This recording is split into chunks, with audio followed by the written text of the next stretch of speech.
ସାଙ୍ଗମାନେ ରବିବାରରେ ଏହି ସବୁ କାର୍ଯ୍ୟ କଦାପି କରନ୍ତୁ ନାହିଁ। ରବିବାରରେ ଅତ୍ୟଧିକ ଶାରୀରିକ ପରିଶ୍ରମ କାମ କରିବା ଉଚିତ ନୁହେଁ। ଏହି ଦିନେ ଘରେ ଝଗଡ଼ା ବା ବିବାଦ କରିବା ମଧ୍ୟ ଜମାରୁ ଭଲ ନୁହେଁ। ରବିବାର ଦିନ ଋଣ ନେବା କିମ୍ବା ଦେବାକୁ ନିହାତି ବର୍ଜନ କରିବା ଉଚିତ।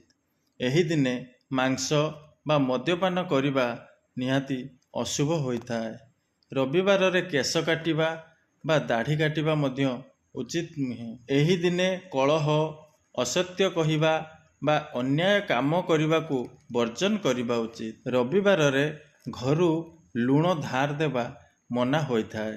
ଏହି ଦିନେ ଅତ୍ୟଧିକ କ୍ରୋଧ କରିବା ମଧ୍ୟ ଉଚିତ ନୁହେଁ। ରବିବାରରେ ବିବାହ, ନୂଆ କାମ ଆରମ୍ଭ କରିବାକୁ ମଧ୍ୟ ଅନେକ ଲୋକ ବର୍ଜନ କରିଥାନ୍ତି।